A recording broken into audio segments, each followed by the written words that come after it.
Puji Tuhan, haleluya. Haleluya. Haleluya. Kita sudah memuji Tuhan.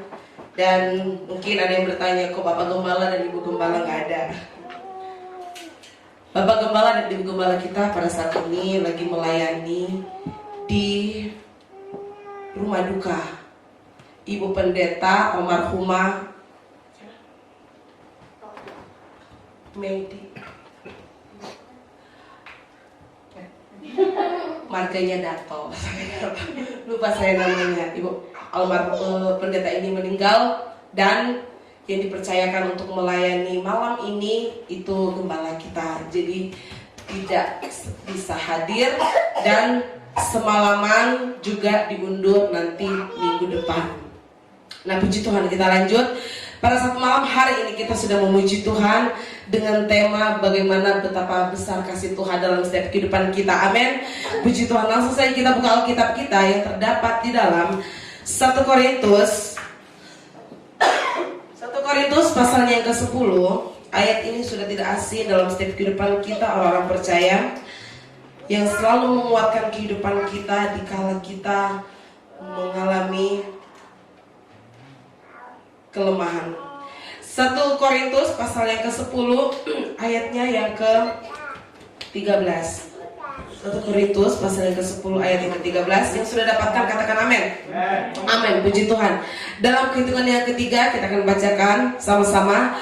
1, 2, 3 ayat 13 ya. Pencobaan-pencobaan yang kamu alami ialah pencobaan-pencobaan biasa yang tidak melebihi kekuatan manusia, sebab Allah setia, dan karena itu Ia tidak akan membiarkan kamu dicobai melampaui kemampuanmu. Pada waktu kamu dicobai, Ia akan memberikan kepadamu jalan keluar sehingga dapat menanggungnya. Puji Tuhan, tema saya pada saat malam hari ini ialah dicobai namun tak tergoyahkan. Amin. Dalam setiap kehidupan kita orang percaya, orang Kristen, dalam kita setia melayani pekerjaan, setia beribadah kepada Tuhan, tidak kita pasti pernah mengalami bagaimana dicobai. Tetapi jangan salah saudara, kadang-kadang seseorang mengatakan seperti ini, sudah cukup Tuhan cobaanmu ini.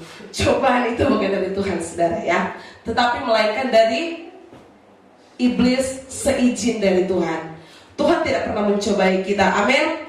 Di dalam kehidupan kita sudah pasti kita mulai bagaimana pasang surut. Dalam kehidupan kita kadang-kadang bagaimana kita mau maju dalam melayani pekerjaan Tuhan, tetapi kadang-kadang ada yang menghalangi.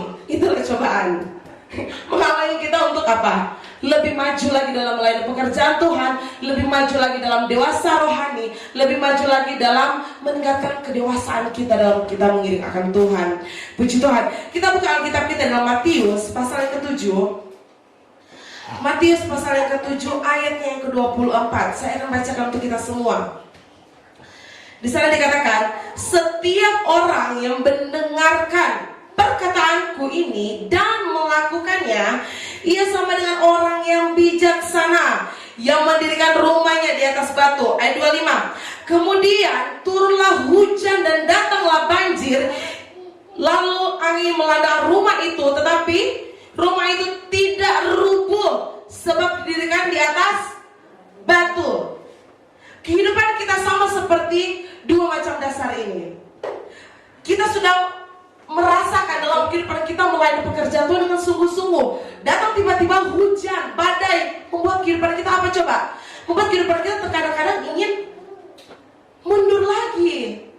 Nah, dalam firman Tuhan di dalam 24 ini dikatakan, setiap orang, garis bawahi yang dikatakan setiap orang yang mendengar perkataanku dan melakukannya, ia sama seperti orang bijaksana. Ayat 25 dikatakan, kemudian turunlah hujan dan datanglah banjir. Ini adalah cobaan.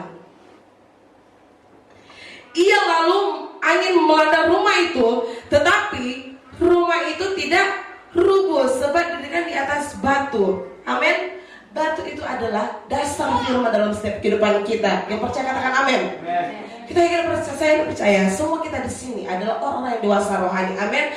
orang yang dewasa rohani ketika datang cobaan itu dalam kehidupan kita, bukan menghalangi kita dalam melayani pekerjaan Tuhan, tetapi melainkan membuat kita kuat. Haleluya. Membuat kita kuat dalam mengiring akan Tuhan. Puji Tuhan. Dan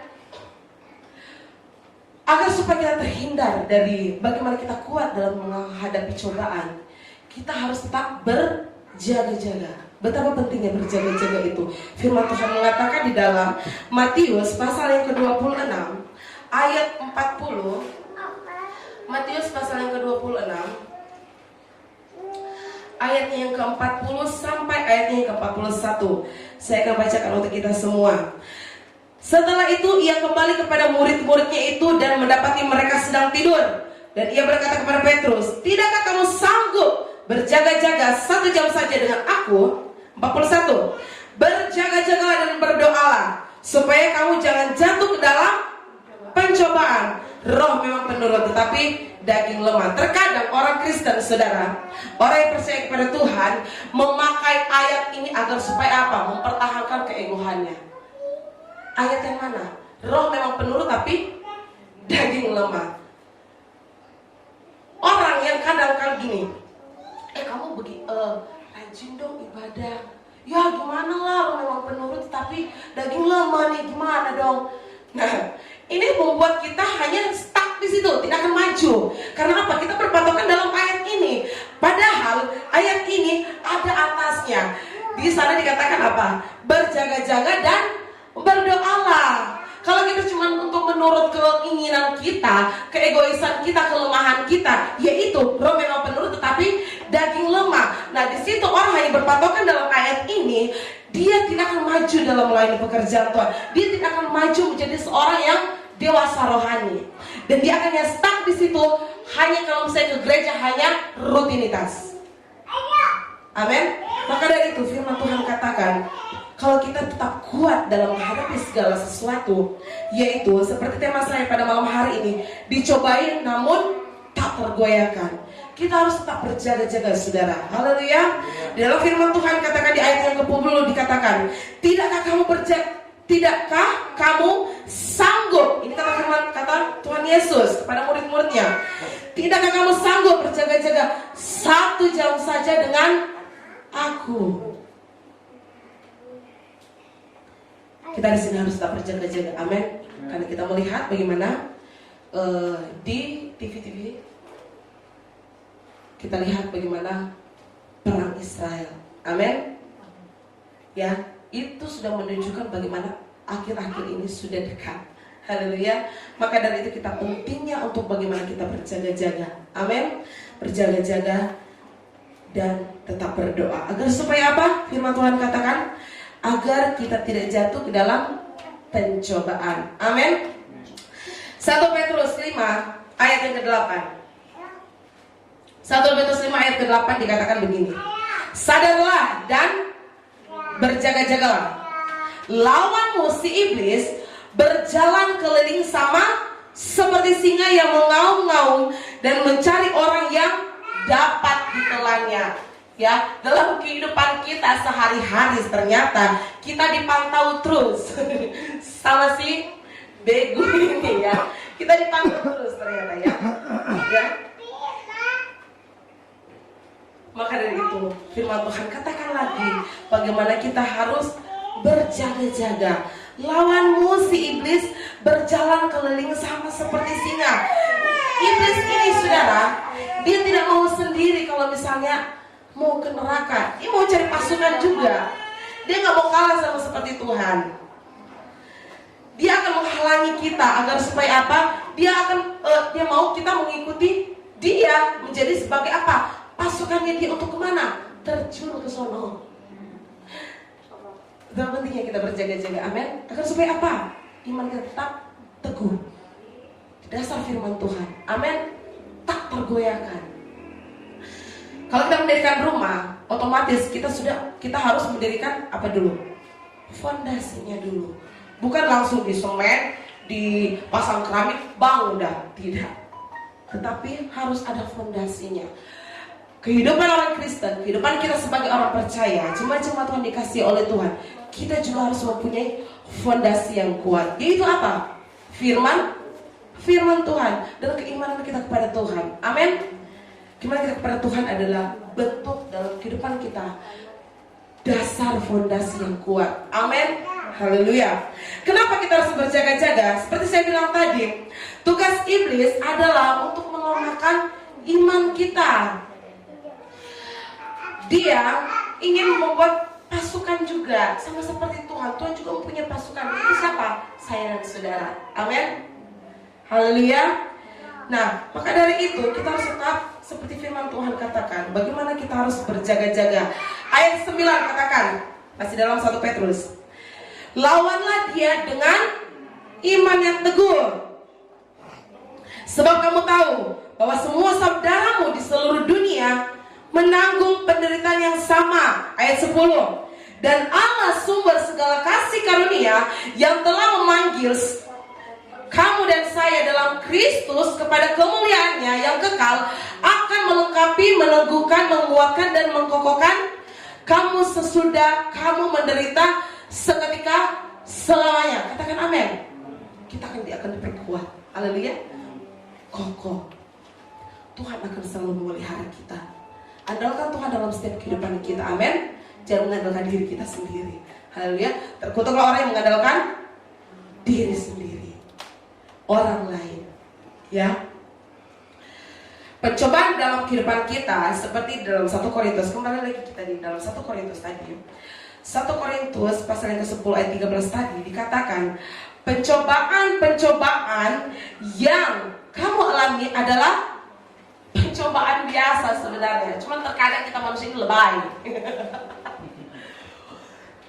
Padahal baru ini, aduh Tuhan gak bisa aku, ini gak kuat aku, ini gak usah lah aku gak bisa lagi. Padahal hanya biasa, tapi kita aja yang lebay. Nah, memang penurut ke pendeta, tapi daging. Kita jangan berpatokan di ayat itu, amin. Tetapi katakan dalam kehidupan kita, pencobaan yang kita alami adalah pencobaan yang biasa, tidak melebihi batas kemampuan kita. Haleluya. Apapun yang menjadi pencobaan yang kita alami saat ini, penderitaan yang kita alami saat ini dalam kita melayani pekerjaan, kita rajin dalam ibadah, kita rajin dalam ikut judo, ya. Jadikan pencobaan-pencobaan itu untuk bagaimana kita lebih kuat lagi. Amin.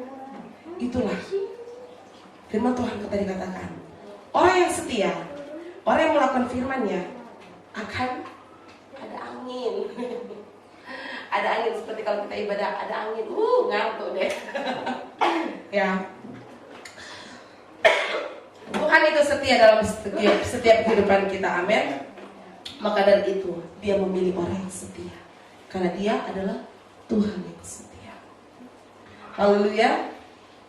Dan juga contoh Ayub dalam Alkitab. Bagaimana kehidupan Ayub, saudara? Kita sudah tahu ya. Dia adalah orang yang saleh. Dia adalah orang yang benar-benar dekat dengan Tuhan. Ya, iblis gak suka dong. Dia naik ke surga. Tuhan, aku mau itu dia. Tapi Tuhan katakan apa? Tapi jangan kau ambil nyawanya. Nyawanya bukan urusanmu, itu urusanku. Tapi kalau misalnya mau coba, kalau si iblis itu mau coba, ya silakan. Karena iblis pikir ketika dia cobai si Ayub akan meninggalkan Tuhan. Tapi ternyata tidak. Melainkan istrinya katakan apa kepada Ayub? Udahlah, tinggalkanlah Tuhanmu. Ayub jawab apa? Kamu seperti perempuan gila. Dan pada akhirnya kita melihat kehidupan Ayub ini sangat luar biasa. Kesetiaan Ayub, walaupun dia dicobai bagaimana dia mendapatkan penyakit yang sangat menjijikan, Tuhan gantikan. Anaknya, kambing dombanya mati, istrinya entah kemana. Tuhan menggantikannya semuanya itu 2 kali lipat, kata firman Tuhan. Maka dari itu setiap kita kita harus tetap teguh dalam firman Tuhan. Amin. Karena kita adalah orang yang lebih dari pemenang. Amin. Roma 8 ayat 31. Roma pasal 8 ayat 31 dikatakan begini. Sebab itu apakah yang akan kita katakan tentang semuanya itu? Jika Allah di pihak kita, garis bawahi, Allah di pihak kita, siapakah yang akan melawan kita? Ia yang tidak menyayangkan anaknya sendiri, tetapi yang menyerahkannya bagi kita semua, bagaimanakah mungkin ia tidak mengorbankan segala sesuatu kepada kita bersama-sama dengan Dia? Siapakah yang akan menggugat orang-orang pilihan Allah? Allah yang akan membenarkan mereka. Siapakah yang akan menghukum mereka? Kristus Yesus yang telah mati, bahkan lebih lagi, yang telah bangkit, yang juga duduk di sebelah kanan Allah, yang malah menjadi pembela bagi kita.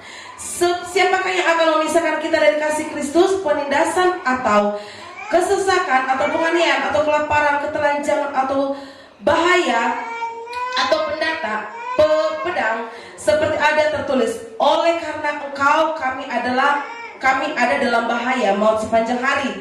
Kami telah dianggap sebagai domba-domba sembelihan, tetapi dalam semuanya itu kita lebih daripada orang-orang yang menang oleh Dia yang telah mengasihi kita.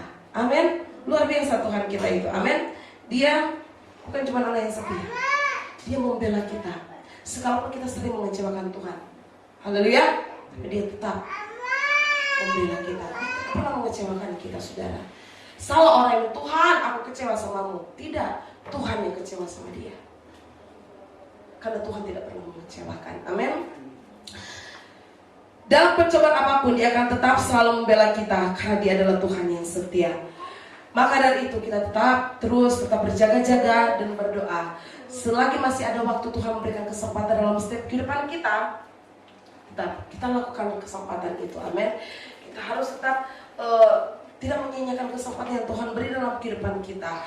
Banyak sekali kesempatan iblis untuk menghancurkan kita, saudara, untuk bagaimana kita menjadi pasukannya Dia. Tetapi ketika kita mempunyai fondasi yang kuat, firman Tuhan yang kuat dalam rema dalam kehidupan kita, jadikan rema dalam kehidupan kita firman itu, dan menjadikan firman itu penuntun dalam hidup kita, dalam mengiring kita akan Tuhan.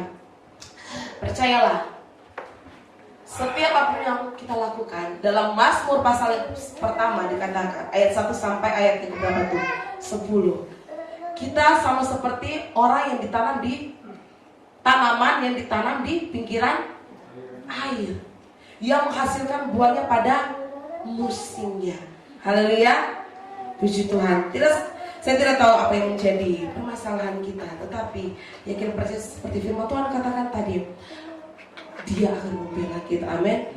Dialah yang sendiri berperang dalam kehidupan kita dan menjadikan kita apa? Orang yang lebih dari pemenang. Haleluya. Saya undang untuk kita semua bangkit berdiri.